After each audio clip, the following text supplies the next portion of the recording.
Frank Miller revolutionary comic, Ronin #1. We have looked in depth at Frank Miller interviews talking about this comic recently. Check out that interview. We have also looked at the Frank Miller Ronin Artist Edition previously. So both of those videos are available, but this is a huge, huge comic personally, and I think in the history of comics. Excited to dive into this one.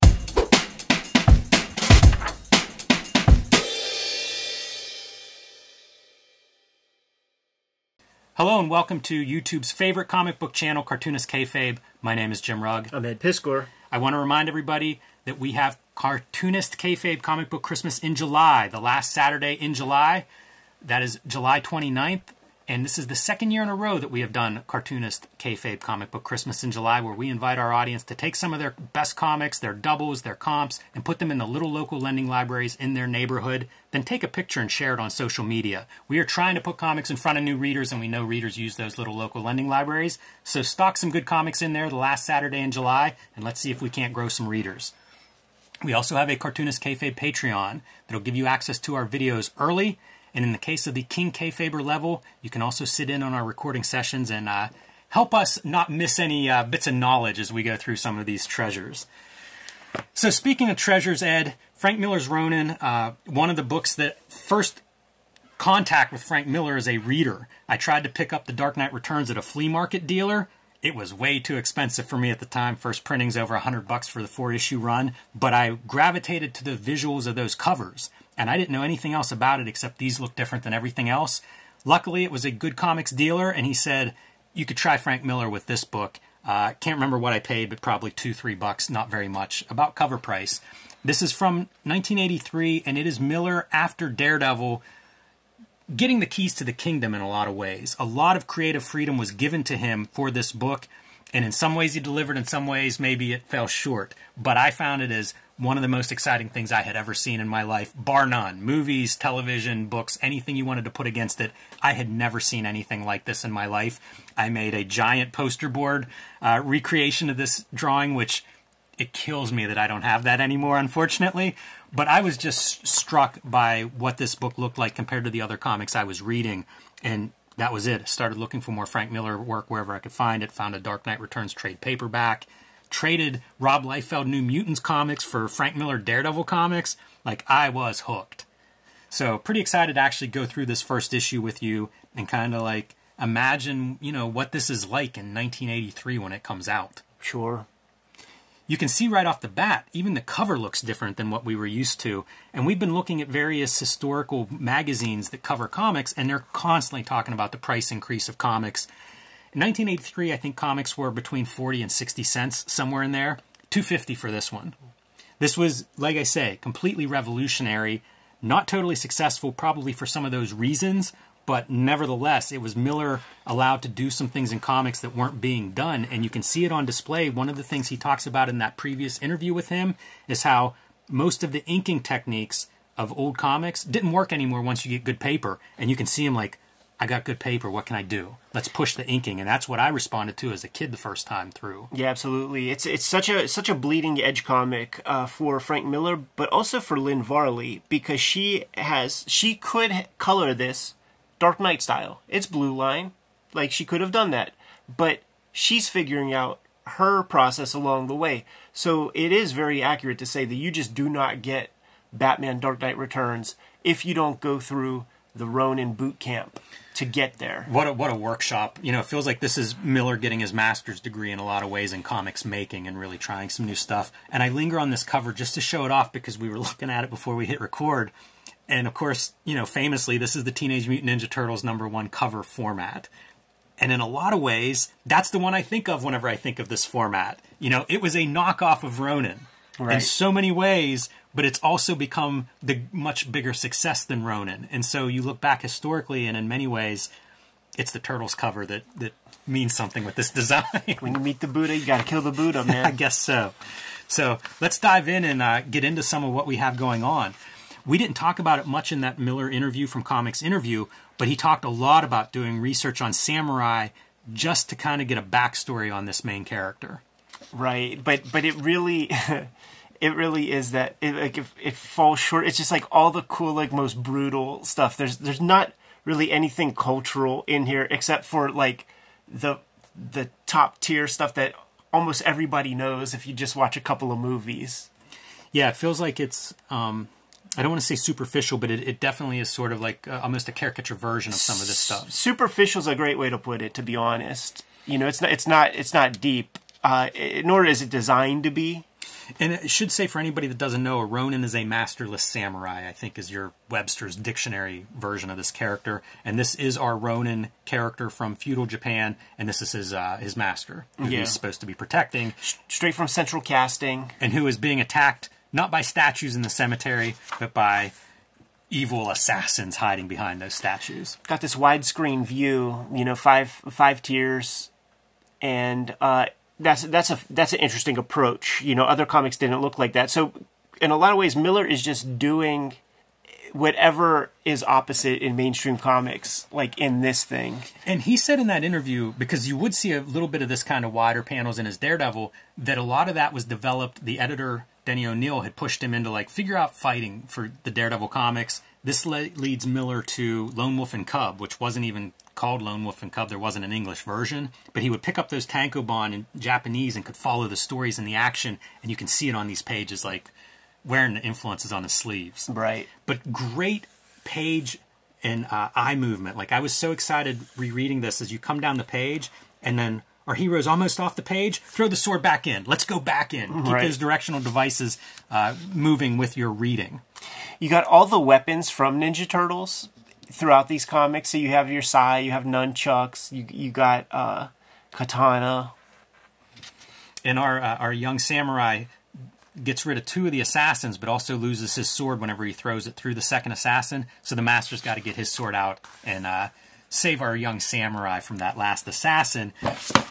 And we watch the master's sword drinks the blood. Yeah. And we get to learn about this sword. It's actually from a demon named Agate, who will be our antagonist in this series. And he explains that that blood keeps the demon at bay, but if you want to kill the demon, you're going to need an innocent's blood in that blade. When you see this kind of stuff in the interview that we covered with Jim Salicrup and those guys talking to Frank Miller pre-Ronin or during Ronin, they mentioned Robert Crumb. Hey, you look at Robert Crumb, and if you fuzz out your eyes, man, just try not to think about the color. Those are Robert Crumb types of strokes. But look at what Lynn Varley's doing here. You know, she's playing with a little modeling and things, but really not that much at all. Like, it could almost have just been a Baxter Paper straight up separated comic in so many ways. Like, it probably didn't have to be, you know, this deluxe kind of thing, because, like, you're not getting much just because you have some brushstrokes there. Yeah, I have to imagine, like, how much she gets out of this experience, too. Like, seeing this in print and then thinking, like, okay, I can push this further if I want to have more painted marks visible. But also, like, doing a lot of these flat colors, it's something that we see when we talk 90s digital comics coloring, is that idea of, like, go subtle at first. Let's see how this works. Like, slowly start to use the tool and what you can do with it, as opposed to, like, the full-on, check out all of these bells and whistles. This video is brought to you by the Cartoonist Kayfabe Patreon. There are 3 different levels to suit all of your needs. At the King Kayfaber top level, you will get access to all of our videos first and earliest to help curb the kayfabe effect. You'll be the first one in line to buy those books. And at the King Kayfaber level, you get to sit in on our recording sessions. So welcome to the Brain Trust. It is also brought to you by the books that we make. The books that you can get from me include Hulk Grand Design, The Plain Janes, and Street Angel Deadliest Girl Alive. These are all available currently in print. My upcoming releases include Street Angel Princess of Poverty, which will collect all of the Street Angel comics not in Street Angel Deadliest Girl Alive, and True Crime Funnies, my most recent self-published comic book. You can get this at my Patreon or at my website. Ed Piskor has a big year coming up, starting with the Hip Hop Family Tree Omnibus coming out this fall. You can pre-order that and put your name on a copy now. It collects all the Hip Hop Family Tree comics in one handsome volume along with 140 extra pages, so reserve that one today. X-Men Grand Design. All 3 volumes of X-Men Grand Design will be collected in one trade paperback this fall. Again, pre-order that one today. Some of these Grand Designs have gone out of print, so this is a way for you to read X-Men Grand Design conveniently. And the 3rd season of Red Room Crypto Killers is currently being published. You can get that at your local comic book shop. There are also 2 trade paperback volumes in print and available for order wherever you buy books and comics. And now back to our video. How about this for your transition as you turn the page? So it's the same composition, but drawn differently and rendered differently as we go into the nighttime now in this feudal kingdom. And the master is taken up by, I guess they go to a strip club. It looks like geishas, man, doing what they do, earning their pay. And he's carrying off the dancer into the night, but our young samurai is going to stay vigilant outside. Yeah, like they take a good 7 pages to really paint the picture of the honor and the responsibility that our young samurai has for his master. So they take you through 3-4 paces, and the master is like relentless. Oh, you don't even like girls, yada yada, and the boy has to be stoic the whole time, and it's supposed to be with the master all the time, but even the buds are like, listen, let your master like just be alone for a little while, and of course that's a mistake. Yeah, and we see the mistake here, and I believe Frank Miller lettering sound effect, because he does the outlines of the word balloons. He doesn't do this traditional lettering, and I bet he doesn't do clap, but I think that looks like Miller drawing. The inking is so bizarre. He has this like doodle round inking line, and it kind of is in a lot of places. Like all of this panel features it in the building and the architecture, as opposed to the cross hatching that we see a lot of as well. Yeah, like he'll move away from this, and then he'll start to lean heavy into the hatching in like a Carlos Esquerza kind of way. Each issue of Ronin almost looks a little different than the previous. Yeah. And then the last issue of Ronin has Sin City look in parts, man, with just those deep pools of black and a thin kind of rapidograph line. Right. And whenever that scream happens, Samurai runs in to find his master dead, and Agate the demon says, he just took his sharp finger and poked a little hole in his head. Just look at that. It really, it doesn't make sense. It's just Miller trying some stuff. The demon subdues this foolish child. Do you notice like how raw he is, like getting way outside the panel borders with all the stuff? Yeah. Yeah, this was a comic that I studied quite a bit as a kid, and seeing that kind of like, I was going to say bleed, but like, scratch through the panel borders was something that I found, it really felt urgent. Like, he's got to be inking that so fast. Yeah, I describe it as hairy. Yeah. There's enough of a ruckus because of the samurai that everybody else joins in, and the demon kind of has to flee, but leaves his mark on the kid, and I feel like that's a pretty iconic image from Ronin #1. And it's something that we're going to use later on in this issue. He was developing that style with that last issue of Daredevil. Right. Where there's all that kind of hatching and stuff. And I think it was Terry Austin who did the final application. So I'm thinking like we're seeing Terry Austin influence there. Because, that style was like so different than what Miller was doing with Klaus Janson on Daredevil before that. Yeah, definitely. I love this stuff. I was such a fan of this. And as a reader, this is coming up with like the Jim Lee and the Rob Liefelds, who I see hatching as well. Oh, yeah. And I just like, the more marks you made, the better I liked it. These are strange ink lines, like the diagonal kind of almost ugly, scratches. Yeah, it's an artistic choice, and it would be something to ask him because it looks ugly. It's like why? And I'm not even criticizing it negatively. It's just I don't understand it. I think reading that interview and Comics Interview makes me wonder, like, how much of this is just experiment and R&D. Like, I can't imagine he and Lynn Varley doing something that looks like that after this. Right. But it feels like, what's it going to look like? How's it going to print? What's the paper and the blue line method? Like, what are we going to get out of this? It feels like a lot of this issue. I bet they scooped this thing up when it was printed. Yeah. And were just like pour taking notes and imagine the conversation they had when this issue came out, like over dinner or whatever, of like, let's break this down. What works, what doesn't, how weird it is. And imagine all the fellow professionals picking this thing up and being like, what the hell is this? Yeah, that's pretty much what people say. Like, nobody, I've never heard this described as like their favorite Frank Miller work. Right. Now we're stepping out of Goseki Kojima and into Jean Giraud. Yeah, and we're going to see this transition of eyes as we go from like one character or one time period to another. The transitions are pretty neat. I see certain Alan Moore-isms and Will Eisner-isms, and just this idea of like, how do we cross-cut from one scene to another, especially across, you know, 1,000 years or so.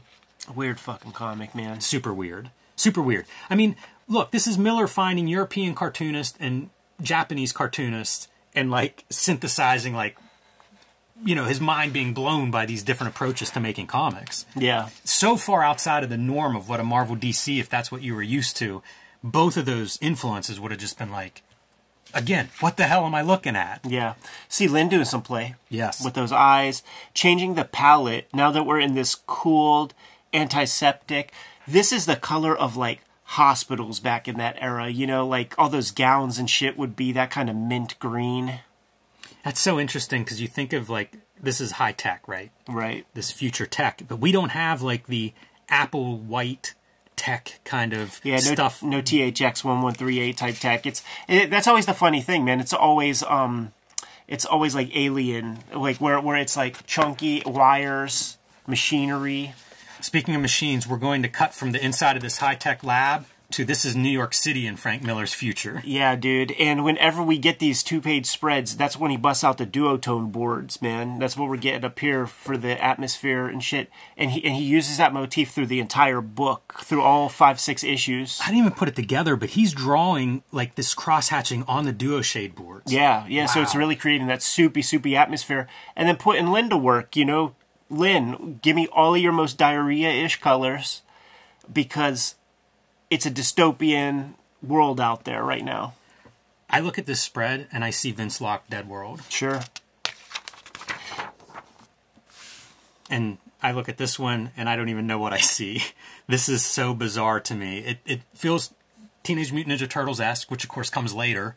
And then, you know, combined with that European influence of Mobius with these kind of amorphous shapes for architecture. I think of Akira. That was out. Also playing with like 2 big spreads as we're transitioning from that opening setting and now we're going into this apocalyptic future world, and 2 big spreads, something that he gets to play with because of page count and some of the other differences in this comic compared to the... This is page 18. Yeah, picture worth 1,000 words type shit. Like, you don't need one caption to communicate where that is and like what the dire straits of that universe. All right, so once we're inside, we got to tell them about just how secure this place is because street gangs have been trying to break in and, you know, it's high tech. Like, everybody wants this, especially in a desperate future world. These screens of, like, a computer person. Yeah. A voice and intelligence in the computer. Kind of fun to see, like, an 8-bit version before we even had that figured out. Yeah, for sure, man. I mean, this is, he created Max Headroom, basically. This was a page that we saw partially done in that comics interview. Kind of surprised by Varley's choice of white for that panel. I think it works, but it makes me wonder if that's what Miller had in mind since he did put a border in it. You know, it's not like it's an open panel. No, yeah. Yeah, it speaks to the antiseptic, like all eyes on him kind of gimmick. You see some of the green light coming off onto our guys there. But our dude is basically... a Thanksgiving turkey with a human head on it, man. No arms, no legs. So they're dabbling in cybernetics. That's what this facility's about. Yeah, that's exactly what's happening here, and that is kind of the big breakthrough tech-wise. And now we're going to do another transition. Yes, because he's been dreaming, and he's going to talk to his robot master about those dreams. And he's going to basically fall asleep and enter that dreamland. So you see the cross-hatched eyes as we transition back in time. And you see like this kind of stuff. You see it, you know, like when you look at it in black and white, like Goseki Kojima thick with hatching. Mm-hmm. And that's totally what he's trying to do with this kind of stuff. Oh, yeah. Influence is very clear, center of the page here. Right. So our masterless samurai now has been wandering around for years developing his skills because he is building to a showdown with his long-lost master's demon. He's going to go avenge him, but before he gets there... he encounters this woman who isn't totally innocent, but has been kicked out by her husband because this is not his child. Yeah. And then, again, back to these thugs. They're going to have their way with her until our Ronin shows up and saves the day. And you get your manga reference there very, very quickly. Considering the way manga works, it's interesting what Miller gives 2-page spreads to and what he goes through in a couple of panels. Right. You know, if you look at those Lone Wolf and Cubs... this kind of an interaction might be several pages, might be a chapter. It's true. He's still bound by certain constraints because all of these issues are 47 pages. So whatever that is times 6, like that's the amount of pages that they were willing to commission. And the way they work, you know, like they know that they're jacking you, they know that they're juicing you. So like you can't say, oh, I'll just do this extra page for free or something like that. They just won't do that. So he was still bound by stuff. It's really when Sin City comes along that he can really open things up however he wants. But there are still some constraints. This is kind of a fun motif of the dead samurai. The dead master is still talking to him, this time appearing in this fire, but it's very similar to how we see the future computer screen talking heads. Right. You know, from a visual standpoint, almost drawing it the same way. And we get to hear kind of his plan that he's going to go confront Agate the next day. And he does have a plan. The master reminds him, got to drink of innocent blood, or that sword's useless. First guy he encounters, this guard, a 4-armed rat. How much does that feel like? Hey, Kevin and Peter, check this out. Yeah, Put this in your comic. The only thing that could make it better is if, like, each hand has a different turtle weapon. It would be cool. I love this character and the design, though. Me too. And as they get into the fight, cuts off one of his arms pretty good, but then loses one of his arms. And I just love this kind of, like the weight and everything, you know, the one-armed swordsman. Yeah. Really, really spoke to me. Yeah, it really sticks out because there's not much like that in this comic. If there was more like that, it would be funner to read. Yeah. We've gone now to this vertical selection of panels, and again, there was a little bit of this in Daredevil, so not completely new, but a contrast from the previous fight scenes that were all the horizontals in this issue. You know, good storyteller. Let's change it up. Let's give some variety, and let's keep us moving through these fights. He's certainly thinking in spreads. Yes. Yeah, which would have been a novelty at this time.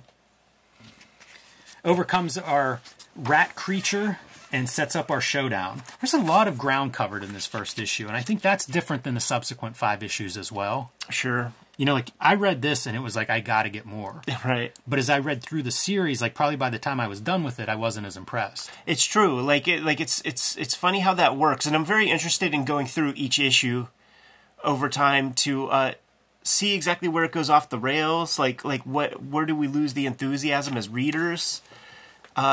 Maybe we'll be surprised. Yeah, it's true. And continuing this vertical panel piece as we continue through this showdown. But when Agate shows up, it becomes hot color palette. Yeah. Oranges, reds.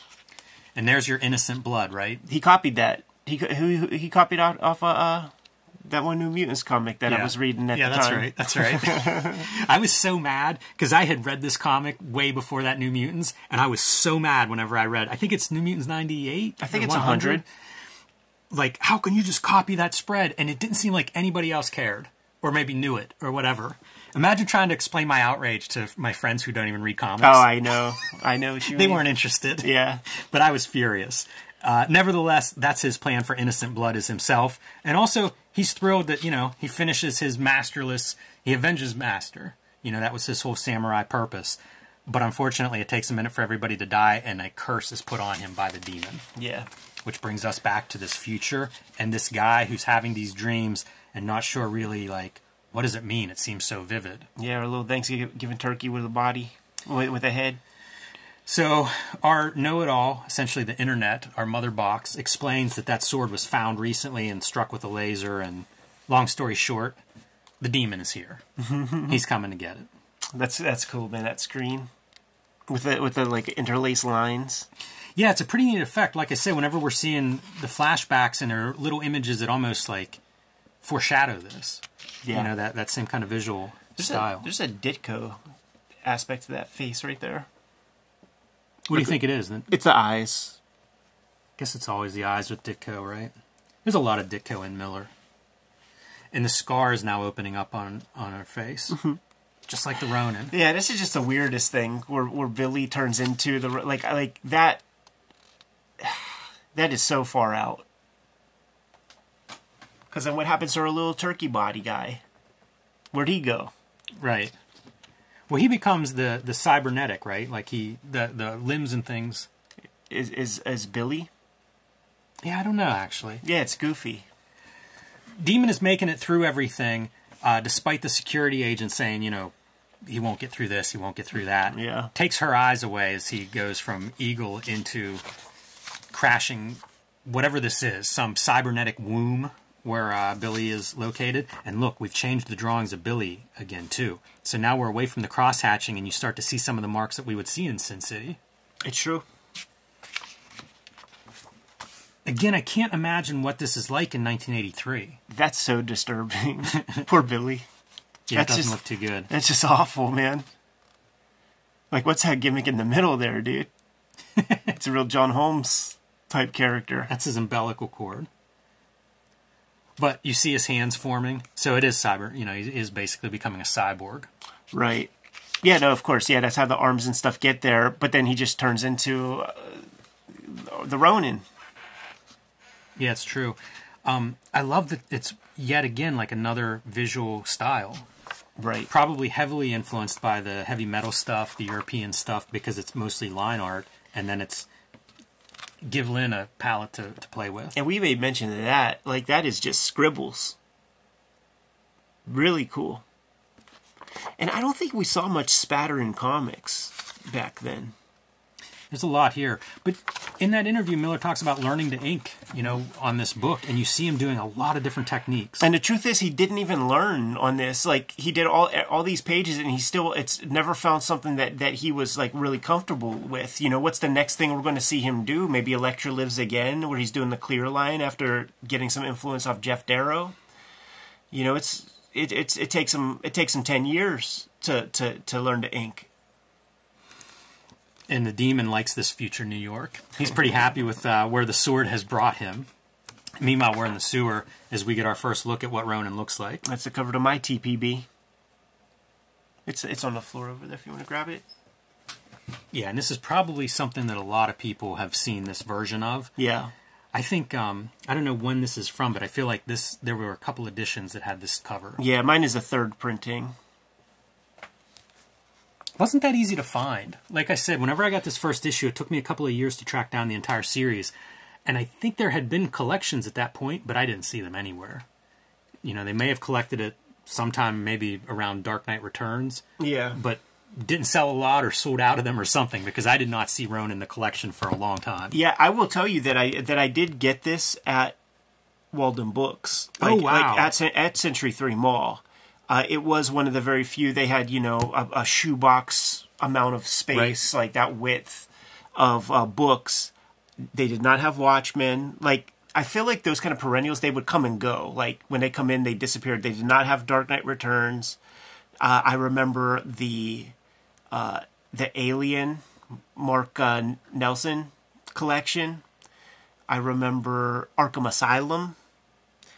And this was certainly there. Yeah, and you can see capitalizing on Batman: The Dark Knight Returns. Yeah, and it's so funny because that just meant nothing to me.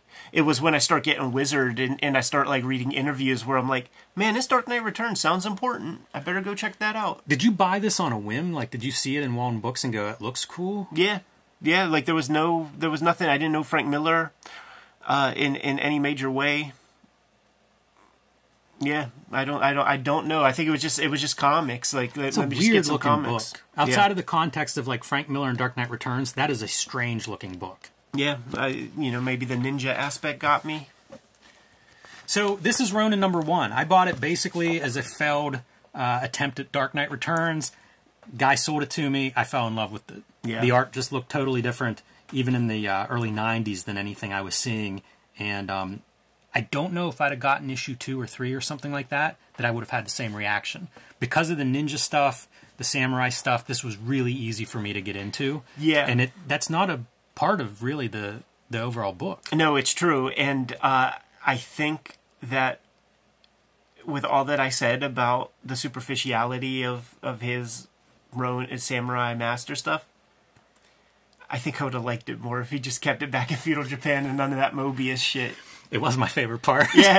Like it just starts to kind of plummet afterward. I'm sure that what I think about this book too is so different now because I look at it and I think it's this young guy that's like trying all this stuff, you know, like puts in his time on Daredevil and then gets a key to something. Yeah. And just runs wild. You know, this is like you gave him the Ferrari to take out for a spin and he went bananas. I appreciate that part now. I don't know how successful it is as a narrative for everybody, but as a young artist that's very ambitious, that's what I see and respond to now in Ronin. Yeah, it drops off. Here's what I remember, man. It drops off when you hit chapter 2, but then there's like a steeper plummet by, like, say issue 5 or something. Like it drops off pretty far compared to like where we were from per my recall. It's been a long time since I read this, but we got this channel. There are 6 issues. We have them. I'm interested in checking them all out. I think it's a really, really important book, creatively, historically, and I don't know if it's always thought of that way. Right. But man, it did a lot of stuff for the first time. That's absolutely true, man. Good to go? Yep. Kayfabers, like, follow, subscribe to the YouTube channel. Hit the bell so that we can notify you when new vids are available. Cartoonist Kayfabe Comic Book Christmas in July is coming to you. Last Saturday in July, we're taking all of our comic book doubles. We're taking our duplicates. We're taking our comp copies. And we are stuffing the free little lending libraries in our neighborhoods full of comics to increase comic book awareness and comic book readership. The King Kayfabers on our Patreon get access to all of our videos before anybody else. They also are hanging out with us right now in the live stream chat room where we're streaming our entire recording session. The videos are brought to you by the books that we make. The Hip Hop Family Tree Omnibus is coming to you this Christmas season, coming out in October. We're collecting all 4 volumes of Hip Hop Family Tree, 140 pages of additional material in here for the 10th anniversary of the book, the 50th anniversary of hip hop culture. Not the only holiday effort coming out. X-Men Grand Design Trilogy trade paperback is coming out. Some volumes are out of print right now. This is going to be your way to get all of X-Men Grand Design in one cheap, handy-dandy format. Red Room is the current focus. 2 trade paperbacks of that are out there. There are 2 issues of the latest season of Red Room out there right now. Crypto Killers, 3rd issue on the way shortly. Jimmy, what comics do you got going on?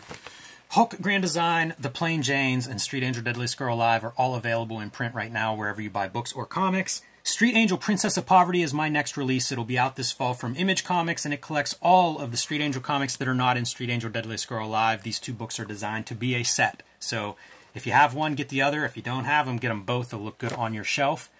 My latest self-published comic, True Crime Funnies, I have sold out of the print run of this. However, it is still available, and you can read it all on patreon.com/JimRugg, where you can read it first, along with my next comics.